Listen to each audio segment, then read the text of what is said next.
don't wish to be here when it does. There's a darkness surrounding St. Augustine's, one that wishes to infest us. The wind is picking up. How long do you think it'll be until the storm passes? Can't say. Mother, What's going on? someone has left a baby on the doorstep. A boy. I'd say a few weeks old. What will you call him? Peter. No, he must not live! Don't you have to stop him? It's evil! God won't judge you! He spoke to you, didn't he? You heard the devil. I have to sleep, I have to rest my mind. What do you think about the baby? It's a baby. Don't you think there have been some strange occurrences since the baby arrived? What are you suggesting? God has punished me, just like he did before. You will hear it speak just as it spoke to me, and then you must do your duty.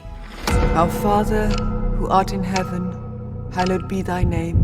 Thy kingdom come, thy will be done on earth as it is in heaven. Give us our daily bread, and forgive us our trespasses, as we forgive those who trespass against us.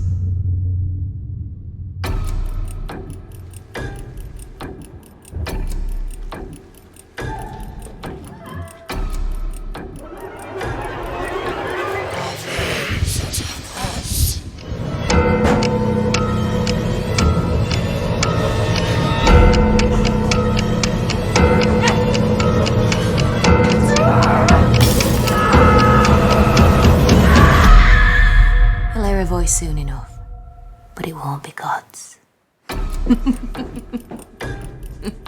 Listen to yourself, Agnes. What do you think is right? What is wrong? So yes, Romford Horror Podcast, or Romford Horror Festival film fans, the 27th of February through to the 2nd of March, we are back for another 4 days of 161, I believe, features and shorts showing across 8 different screens. That is going to be mental. We have got a lot of content for you guys. We are absolutely buzzing for you to come down and see what's going on. But on Sunday, the 2nd of March, over on screen 1 at 8 p.m, we are showing a feature film that I'm really excited for our audiences to see because, you know, in a small way, I've got something to do with it. So I am biased. But I'm sitting here talking to the director of the movie, Nathan Shepka. The movie is The Baby in the Basket. Nathan, long time no speak. How the bloody hell are you? Yeah, not bad, not bad. Been busy. The way that it kind of worked out, we had 2 films, kind of both in production at the same time. So I know that you came down to, or for you came up to the Lock and Load screening the other year. So yeah, it's been a minute. So this is the first time we've kind of like spoken in a little while, but we have spoken many times, and I feel like this question for me is a little bit redundant. However, not everybody who is watching this video or watching this interview or listening to this interview may know exactly who you are. So I need to ask the question as if it's somebody's first time. How did Nathan Shepka get into the industry? Why would you be a filmmaker? And just tell people a little bit about yourself. I mean, I reckon the vast majority of people have got no idea who I am, Kev, to be quite honest. So, That's not true. That's not true. Yeah, so basically, I started out making short films, and then, you know, at a certain point, after making 7 of those, it just kind of made sense to get into feature films. And I suppose I'm a bit of a jack of all trades.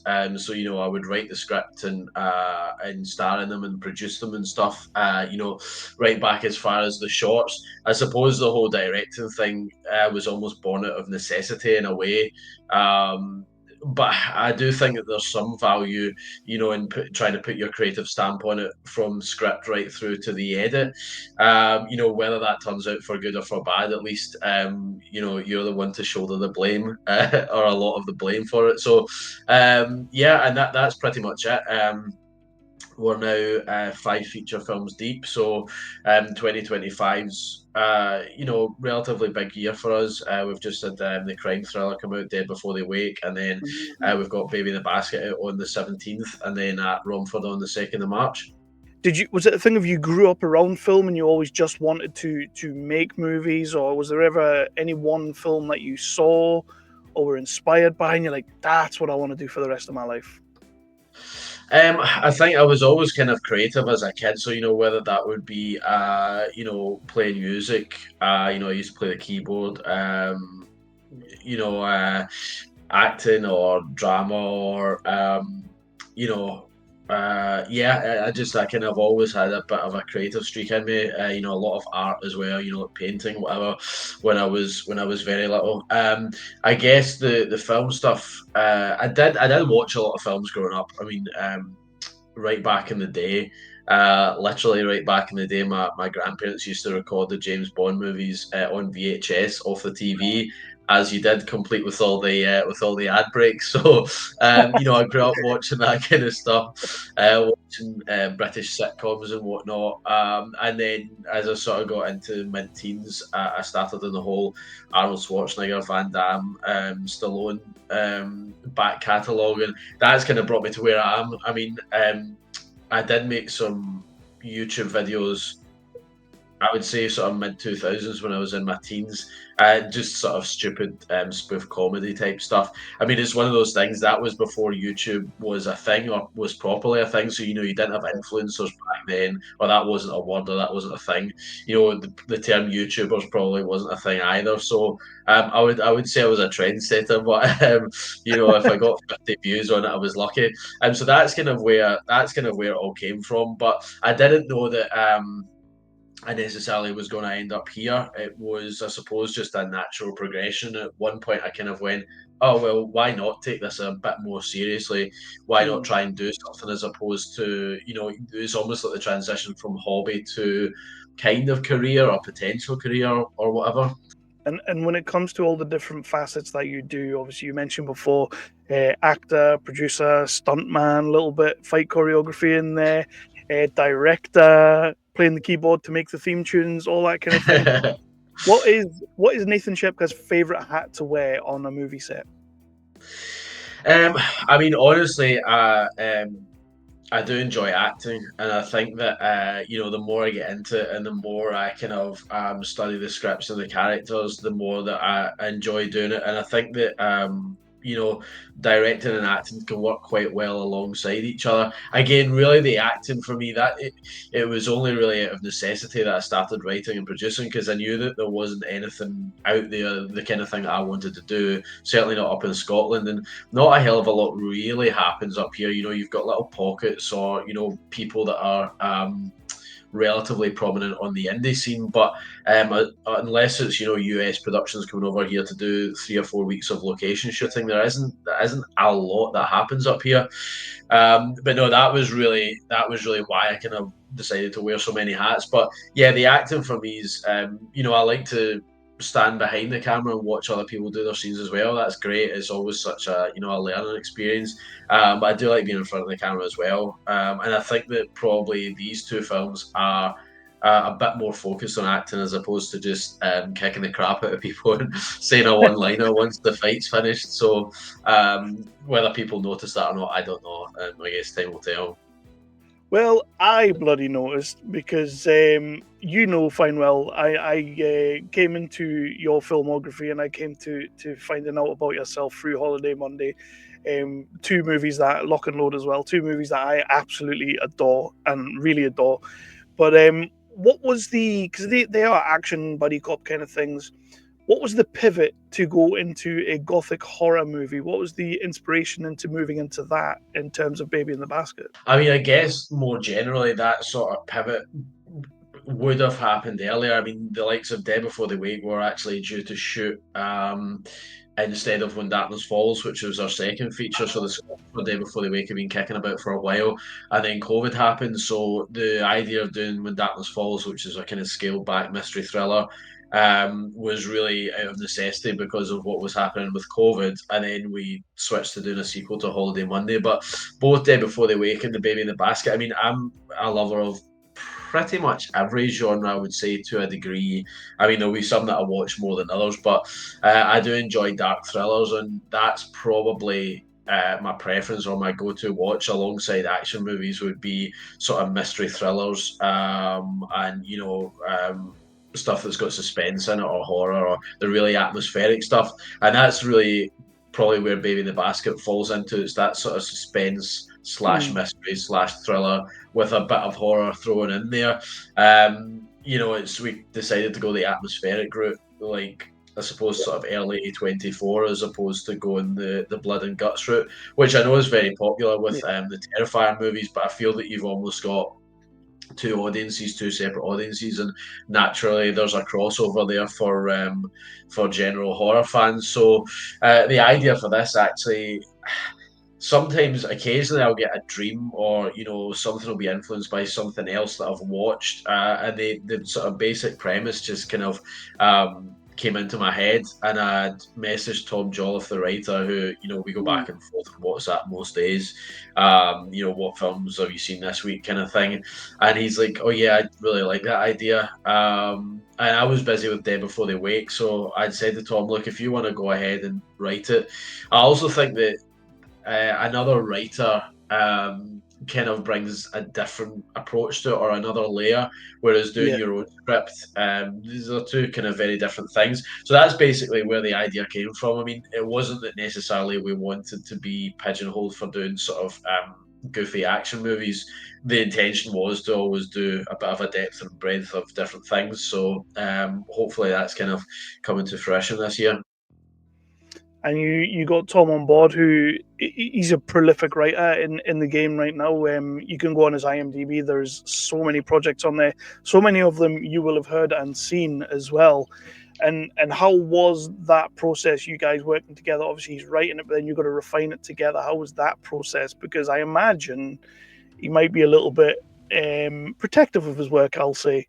But was it very collaborative in that way? I think probably the fact that both of us enjoy the same kind of films, and are always conscious of what direction we're going in, it makes it relatively easy, to be honest. I mean, it was the same in When Darkness Falls. You get the script in, and I wouldn't say I was blunt, but I would go, right, I think we should change these things. And he'll come back and go, yeah, okay, cool. Get that. I mean, I think that part of it is you have to think about distribution as well. So it's not even from the perspective of what necessarily works in the script. It's is this going to make it more difficult to get picked up, or distributors looking at it going, has it got these key ingredients, kind of thing. But I mean, I think there was only probably 2, maybe 3 drafts max of The Baby in the Basket, and that was it, kind of thing. I mean, the script came back in really good condition to start with, and the good thing that Tom's done with it, without throwing it in too many spoilers, is there's a bunch of subtext in there as well,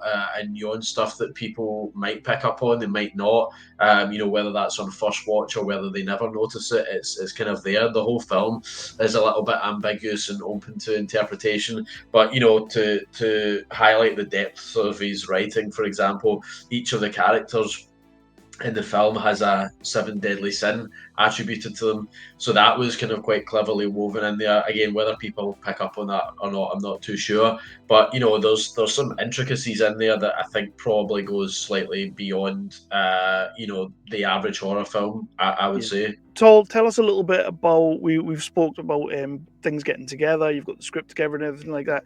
Tell our audiences what they can expect from The Baby in the Basket, like broad strokes, story-wise, no spoilers obviously, but what they can expect to see with this movie.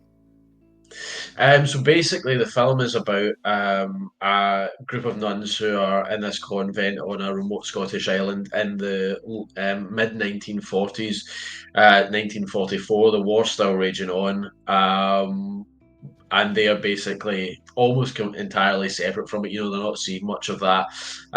So they're just getting on with their day-to-day life. And then one night during a particularly bad storm, a cloaked figure leaves a baby in the basket on the step of the convent, and the nuns take it in, decide to care for it until they can find the mother, and the storm passes and they can get it back to the mainland. And then I guess havoc ensues. One of the nuns suspects that the child is the son of the devil, and she's locked up for her own protection and everyone else's protection, because they think that she's been driven insane by the isolation. And then all this weird stuff starts to happen, so they begin to then question, well, was she right? So it's one of those films that starts off relatively slow. It's probably what I would call a slow burn or a pot boiler, and then you get about halfway through and it kind of it dials up. But as I say, it's not there is a little bit of gore in it, but it's not a jump scare movie or a gore movie. It is, the sort of main goal is just to set an atmosphere and to build on that sort of dread. So fans of that type of movie will probably enjoy themselves. I know that there's been a few religious horrors out recently, so we didn't want to go down the route of The Nun or whatever. We wanted to have something completely different there. But I mean, we're inspired by movies like Rosemary's Baby, The Omen, Black Narcissus, because there's a kind of a bit of melodrama in there as well. And tonally and style-wise, we wanted the film to look and feel as if it was the 1940s, and even down to the cinematography. We didn't do any sort of shoulder rig, shaky cam type stuff. It's all, nice wide shots, long takes kind of thing, like they would have done back in that sort of time period if in cinema then. Yeah, man. And how important was it for you to kind of touch on those tones and get that atmosphere right? Obviously, it is important, but how important in terms of like making it stand out from other horror or thriller of that genre? I think that part of it was the setting, both in terms of time period and in terms of location. So the isolation was part of building up the atmosphere and the dread, because these people are essentially stuck out there. If something, obviously the war's going on, but if something like a storm happens, then they're kind of cut off from the rest of civilization. So they're already in a sort of a bit of a scary situation without even introducing something like the baby into the mix. In terms of the time setting, we did contemplate originally setting it in present day, but it kind of didn't make any sense. I mean, I know that I believe Immaculate with Sydney Sweeney set in present day, but other than the opening sequence, you can't tell. There's no artifacts from modern day that are in there, like mobile phones and whatnot. But for us, we said, let's just set it back in the 1940s. The language is obviously different. You take mobile phones and whatnot out of the equation. I think that it would have been a totally different film if the opening conversation was, oh no, there's a storm coming. We can't use our mobile phones. Let's just play that card immediately. No phones, no electricity. So yeah, and I think that it added to the film by setting it in the 40s, and then Tom would come up with the idea of actually having it during the war, because you've kind of got this slight oxymoron in a way. You've got the chaos that's happening out with their little bubble, which is a sort of irony there, and then obviously the baby comes in and disrupts her life. But I think story, setting, and then I guess it's really just building on that sense of dread from the start. I think the idea being that we kind of tried to dial it up so that people would watch the first 10, 15 minutes and then start to get into it, and before they knew it, an hour and a bit had passed. That was what we were trying to do in a way. Because this is a low-budget indie film set up in Scotland, up in a castle in Scotland, and you've got some of the absolute cream of the British crop, especially in horror right now. You've got Amber Thorne in there, who I think is in like 4 different projects that we're showing at the Romford Horror this year, which is pretty cool. You've got Michaela Longdon in there, who I've been saying for years, people are sleeping on Michaela. Like, there's going to be a project that comes out that woman's going to just blow up. You've got El Hara in there, great to see her. And then, of course, Mariam Diabo and Paul Barber showing up as well. How did you go about putting this cast together? Well, it was one of those things that I was conscious of a way to take the films to the next level, or at least the perceived next level, was to get some recognisable faces in there. So having done that with Dead Before They Wake, I'd said to Tom and Gary, I was like, I think that we get people we know and that we've worked with before, but I think we should try and get some, some fresh faces in, and also if we can get a couple of names or name talent. And we knew right away that we wanted to work with Michaela and Elle again, because they were the leads in When Darkness Falls, and they always do a great job, really well prepared. They delve right into the script and the characters come to life. So we knew we wanted to work with those guys. Amber, I guess that was, I don't want to say cynically, but slightly cynically, that it was partly born out of the fact that she'd just been in Winnie the Pooh. So we knew her profile was quite good, and Tom had watched another couple of things that she was in and said, Amber's actually a really good actress. He's like, I think that we should have her in the lead. Yeah, and I think that people probably be surprised by her performance in this, because it's there's a lot of facets to her character, and her character in particular kind of goes up and down on that roller coaster quite a lot as she's sort of pulled in the directions of good and evil. There's a kind of tug of war going on with her character to a degree. So she was really good. Turned out to be a great casting, and she gave a great performance. Tom brought in Lisa, who I think he'd made contact with via social media and whatnot. That kind of happens quite a lot. You get actors messaging you, or vice versa, and sometimes you kind of put them in this mental bank for later. So Lisa was one of those, and then I think we were just kind of going back and forward in the group chat, coming up with suggestions for the Mother Superior, which obviously went to Mariam, and then Paul Barber played Amos. I mean, to be fair, those were our first choices, so we're really lucky to get them in. Both of them really liked the script, and then we also had Annabelle Lanyon as well, who's a bit of a sort of 80s sci-fi fantasy icon. So Tom, I think, had been in touch with her before as well, or had some kind of connection there. So yeah, it was good to get in so many people that really know their stuff, and they were all really well prepared, and came in with backstories for their characters and everything. So and that was great to watch, even because I'm not in this one that much, so it was nice to sort of stand behind the monitor and go just watch people act. And sitting across from Paul Barber, you are in a couple of scenes with him, and being a big fan of English TV sitcoms and whatnot. What was that like for you on the first day of shooting? Was that like a pinch me moment, or was it like, right, I've got to be professional? A little bit of both. I mean, it's one of those things. Obviously, I grew up watching Only Fools and Horses, and he's been in a few other big movies as well. I mean, he's been in quite a lot over his career, but I suppose it's like when you meet anyone, within like 5 seconds, you realise that it's just a normal person. So you'll stroll up and they'll be like, "All right, mate, how's it going?" And that's kind of it. So Paul was really nice, good laugh, and just really nice to work with in the scenes. It wasn't like working with someone that you'd never met before. It was just like working with one of your mates. So that was good. And I think your mind's kind of always on the job to a degree. Yeah. It's not until you get it in the edit you kind of go, "That's pretty cool. I got to do that." So. And casting's everything, but of course location, and you have this massive, beautiful church to work in, and it looks absolutely stunning on the screen. It really does. I mean, I said when you put out the little teaser trailer, the little black and white teaser trailer, I was in love with it from that moment, just like seeing the setting you had. How do you go about getting a location like that on the budget you have, and what kind of what would you say? What kind of logistics does that bring up? So actually, the one from the teaser is a different location. The black and white teaser, we ended up shooting that.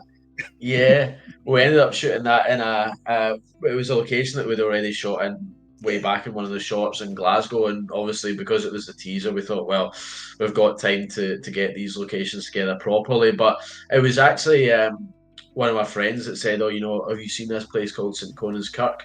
And I was like, "No." I was like, "I didn't know that existed." And it's literally right on the water. It's not on an island, but it's right on the water up on the west coast of Scotland. So it's about a 2-hour drive for me. And weirdly, that's it on the artwork. That's the kind of thing that usually the distributor would drag and drop, type in Spooky Castle into Shutterstock and just drag and drop. But that's actually St Conan's Kirk on the artwork. So, I went up there. That one right there, yeah. I think some of the crew went up with me, and we just had a look around. And basically, it's open to the public to go and wander around, take photos, do the tourist thing. I believe they also have a Sunday service, so they just treat it like a normal church as well. And then the arrangement we came to was because ours was set mostly at night. Or an overwhelming majority of it was set at night. The people would come in and do their tourist thing during the day, and then we would shoot at night. So once it closed for the day, we would do a couple of hours of scenes that are set in daylight and do exteriors that are set in daylight, and then we're sort of shooting through to 3 or 4 in the morning. Probably the toughest shoot I've done in terms of sustainability or in terms of stamina. So the way that we worked it was because everyone essentially flew in from other locations apart from the crew. Everyone stayed up in a village that was only about a 20-minute drive from the Kirk. But you're shooting back to back. You're kind of sleeping most of the day, getting up, having breakfast, and then going on set. So it is strenuous, and the crew had to stay up there as well because doing a 2-hour drive there and back each day just doesn't make any sense. But there isn't much by way of accommodation and whatnot up there either. So you've got that to tackle. But yeah, no, it was good. It was a great experience, and it's waking up in the morning and the DOP is making breakfast for everyone is just it's just a nice way of kind of being together on set as opposed to going back home. And occasionally we just get drunk in the local pub as well, and wake up the next day and go back on set. But no, it was good. We didn't shoot absolutely everything there. We shot in some museums and stuff as well, but it was pretty intense. I think we only had 2 days off or something like that in the middle of the shoot, and it was Scottish autumn, and it's obviously very unpredictable weather. So we had floods, we had landslides, we had the lot, we had really, really high winds. So yeah.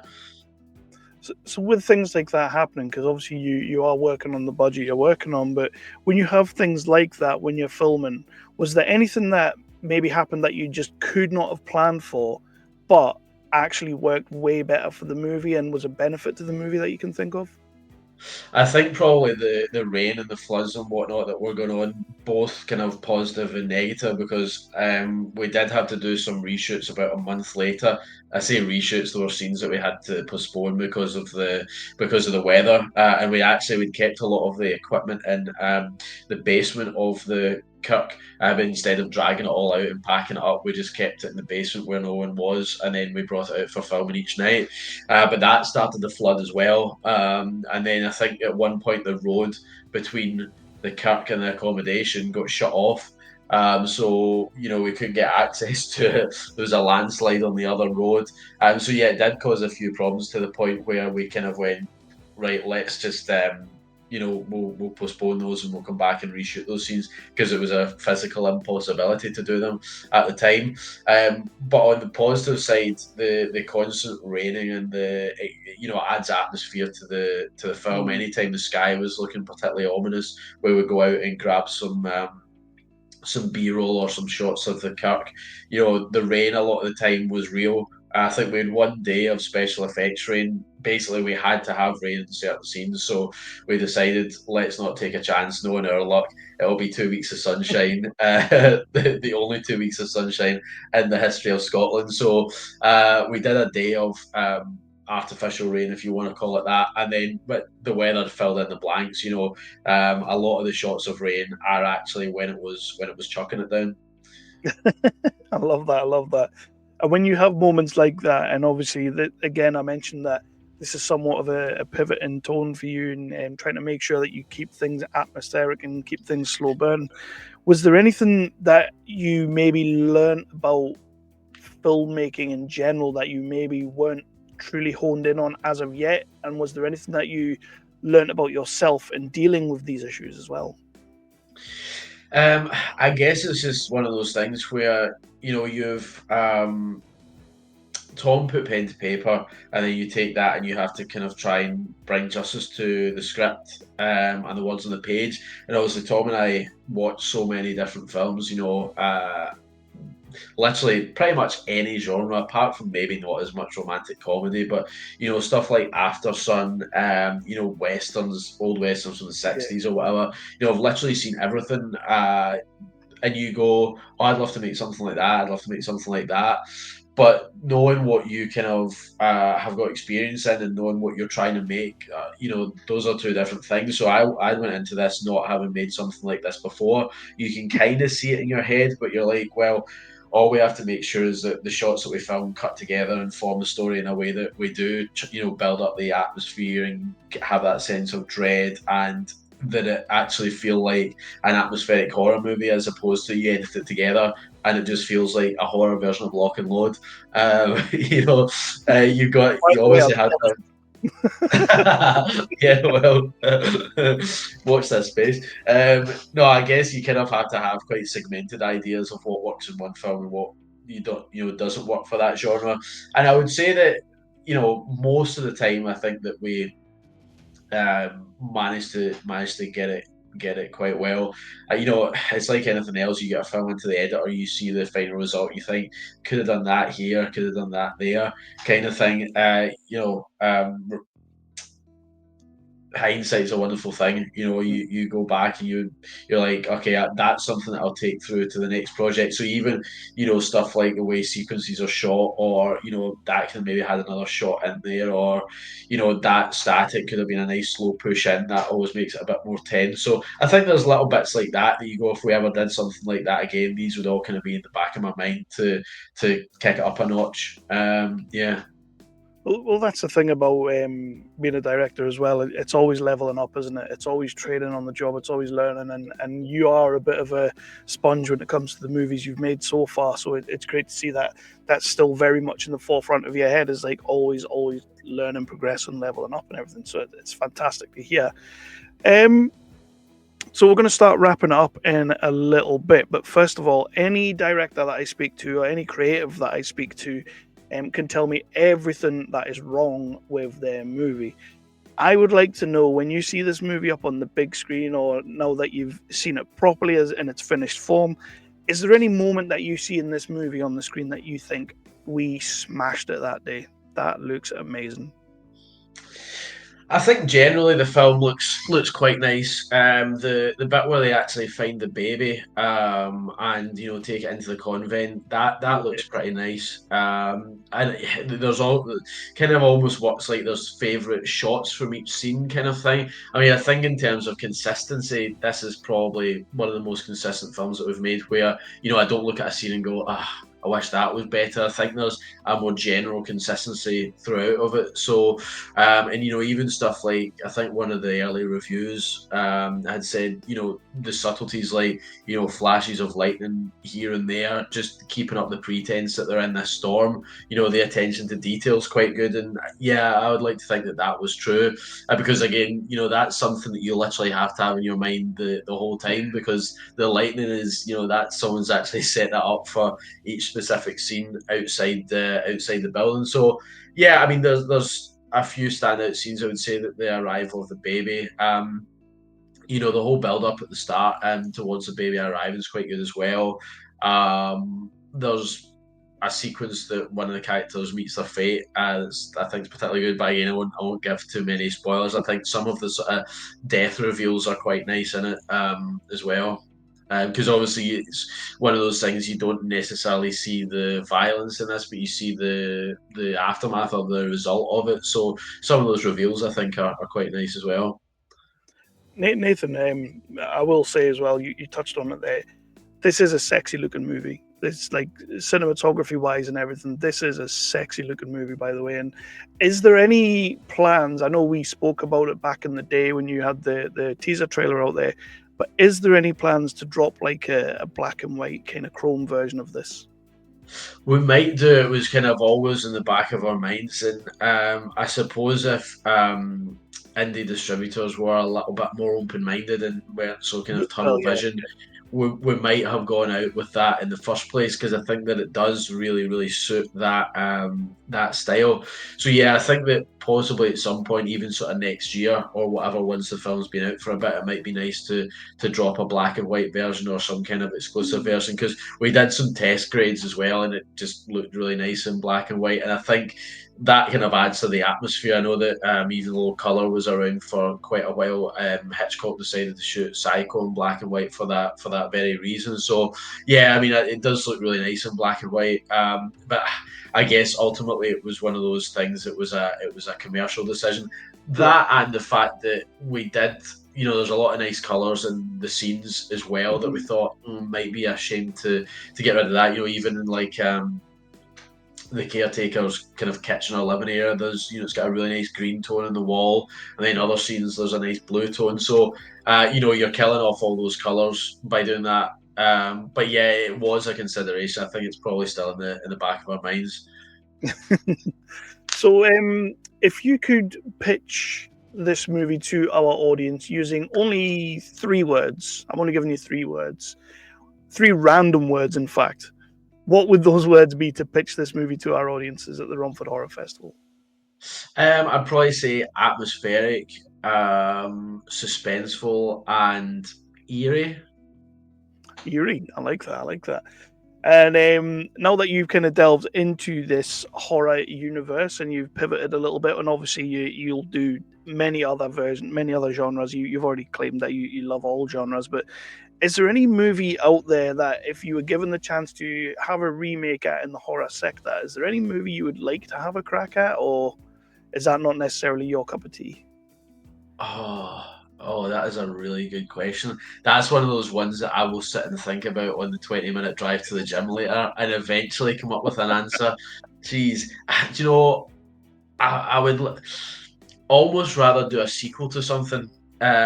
So, for example, I was watching Dog Soldiers last night, cult classic. I would love to do a sequel to something like that.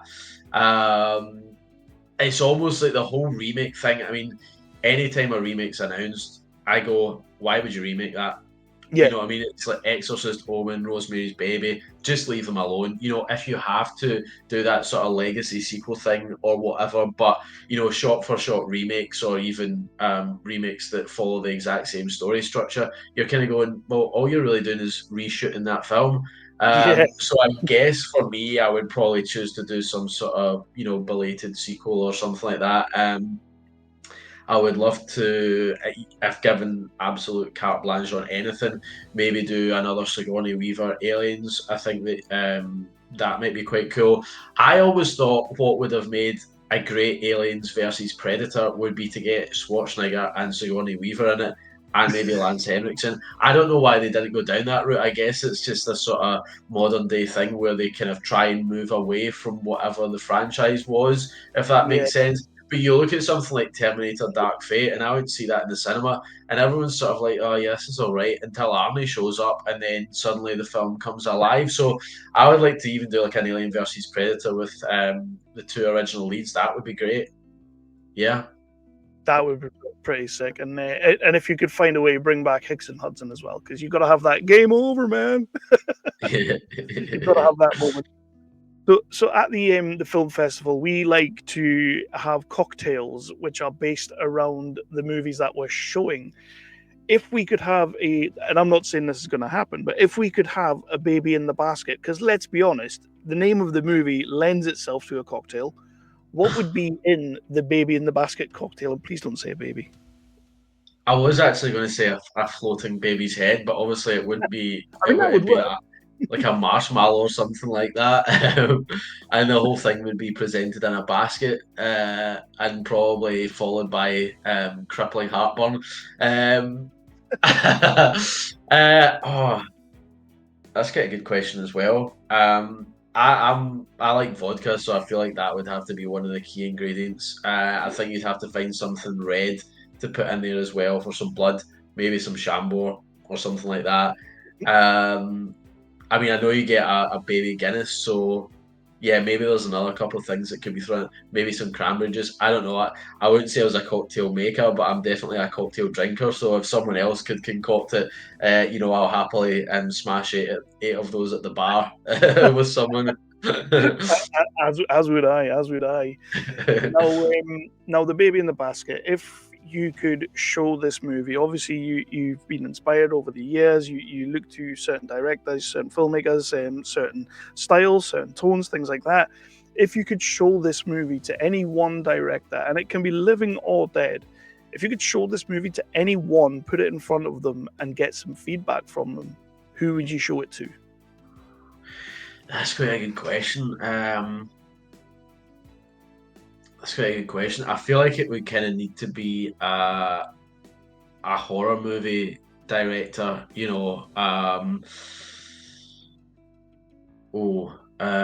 maybe Hitchcock.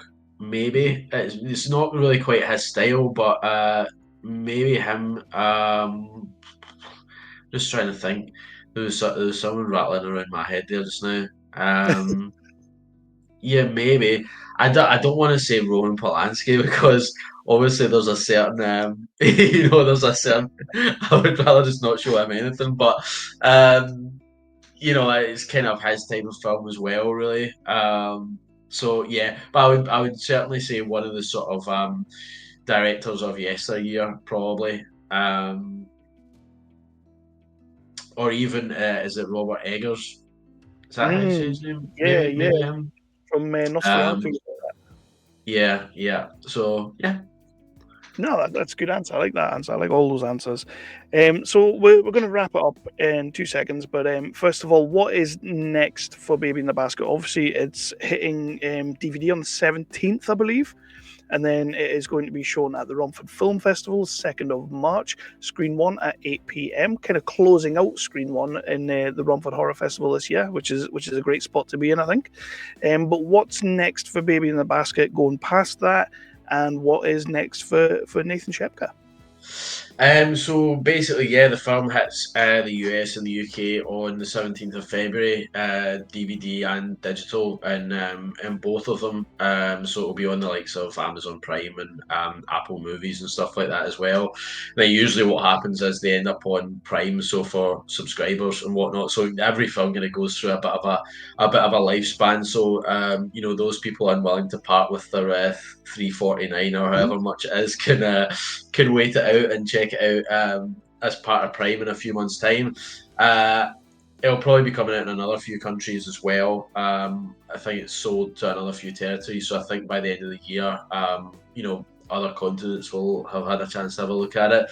And then obviously it's going to be shown at Romford on the 2nd of March. So yeah, that should be good. And I guess we'll kind of wait and see what the reviews are like and what the response is like, and whether we decide to go down that route again in terms of style of film. In terms of what's next, we are in prep for a sort of mystery thriller right now. It's almost a bit more like When Darkness Falls kind of thing. So something totally different, kind of short, sharp, quite contained. So we're going to do that, and then really the intention is to look towards again slightly bigger projects. So take that next step up. So we've got a couple of things that we're having a look at that we're hoping to start on one of them maybe early next year. Awesome. So busy is what you're saying, and that's exactly what I like to hear. And by the way, folks, talking about other territories, check out that Philippines poster for this movie, because my God, if that doesn't sell you on a movie, well, I don't know what will. That's a hell of a poster you've got right there, Shepka. Yeah, they went to town on that one, didn't they? They seem to be now just adding other elements to it, because the poster came out and then someone's obviously thought, oh, we need some fire in there, so now they've just added fire in there as well for whatever reason. But yeah.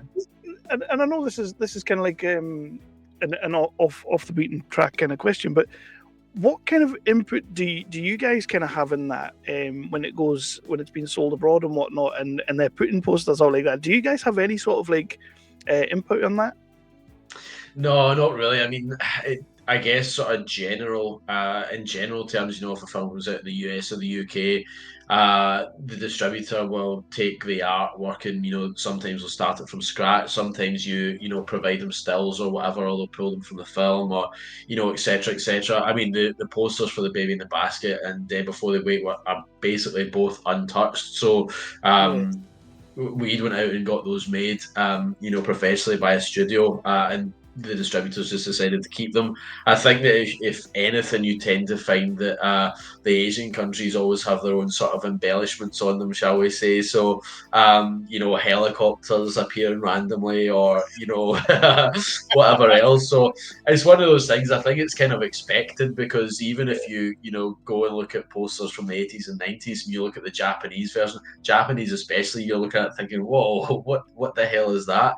But it's quite amusing to see them pop up online for different versions. I mean, even the title changes. I think that Holiday Monday in South Korea was called Die Hard Monday. So, you know, Nice. again, you just make up their own titles as well. So, you know, whatever. I mean, if anything sums up Holiday Monday, it is Die Hard Monday. I love Yeah. that. I love that. Nathan, this has been an absolute blast. I can't wait for people to check out Baby in the Basket Sunday, the 2nd of March, up on Screen 1 at 8 p.m. Please do check it out. We can't wait for you all to be there. And I believe some of you guys are coming down as well to infiltrate our cinema and watch your movie. Yes, yeah. So I think myself, Gary, one of the producers, and the DOP co-director, I think cast Michaela, Amber, Lisa, Mariam are coming so far. So yeah, there should be quite a few of us. Nike, the makeup artists, coming as well. So yeah. Amazing, amazing. Well, I can't wait to see you all down there, and probably do something like this again if you've got time. We'll sit down and chop up a little bit more with everyone. But honestly, thank you so much for giving us your movie. Thank you for submitting it to us and letting us show it up on the big screen, because it's gonna look the nuts on that big screen. Yeah, no worries. I'm really looking forward to it. Should be good.